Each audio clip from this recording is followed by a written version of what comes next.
This is my video on Jackson Pollock. He is an abstract expressionist painter.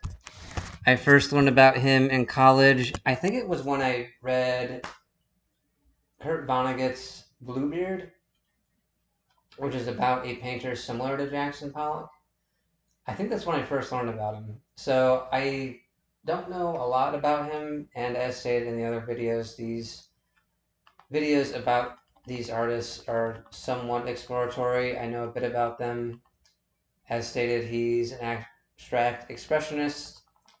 He is expressing some sort of emotion abstractly in his paintings. From what I gather, the difference between surrealism and abstraction is that surreal tends to distort the real in a way, whereas abstraction deals more with expression, but in a way that is not surreal, but man, I don't know how to describe, I don't know if I can state the difference between abstraction and surreal.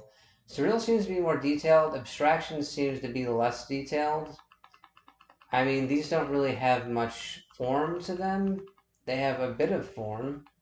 I mean, these sort of look like people here. Um, and this has some form to it. This looks like a tessellation, sort of. Again, good use of foy, foifinism. Foifinism. Use of exuberant colors. So that's another element that he has. Abstraction, expressionism, foifinism, use of exuberant colors. And this one looks a lot like Edward C. Escher's tessellations.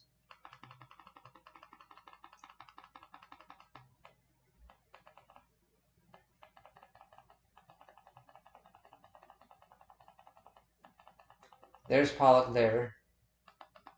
And he is similar in age to Picasso. I think he was born in 1912, so he was born a bit later. I'll have to look up when he died, and I forgot to do that in the Picasso video, but if you want to look up when Picasso died and when Pollock died, I think they were both around 1950 to 1970. So they're not old by any means. I mean, they're not super new either, but not like Banksy or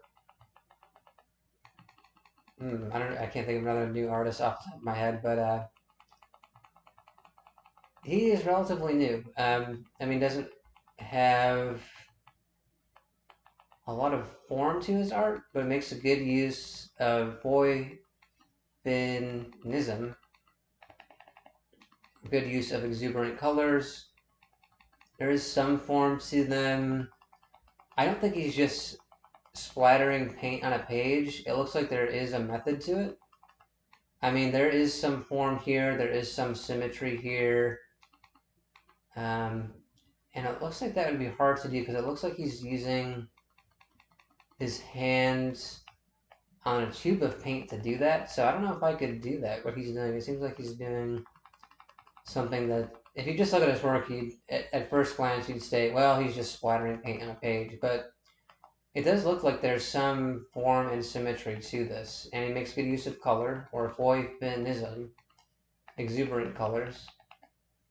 And yeah, it seems like he has a good technique that he made use of to create his own unique style. And this might be something by him too. Jackson Pollock, this might be someone trying to replicate him here. I don't know if that's him or not. It doesn't look like a lot of his paintings, but that might be something of his. Again, Bruegel the Elder had some more surreal stuff that didn't look like some of his day in the life work, and this might be like that here. So that's cool if it is. I don't know if that's true or not, but if it is, that's good. He gives or gets a bit more in the versatility pointage. Apologies, I'm getting tired after all these videos, so my pronunciation and enunciation and articulation are waning.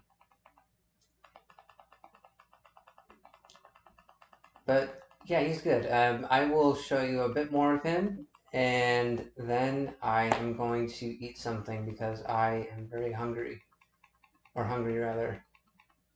Um, Here's a cat in a Jackson Pollock style, sort of. So yeah, good use of Huygenism, exuberant colors, has some form to his abstract expressionist style, and has created a lot of interesting paintings. So yeah, he's a good one to look at too.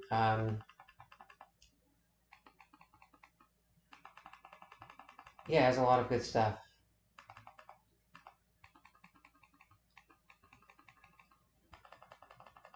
All right, so that's good, I think, for him today. Really good artist, and I hope you check him out, and I will research him more also. Thank you for listening, and I hope you have a good rest of the day.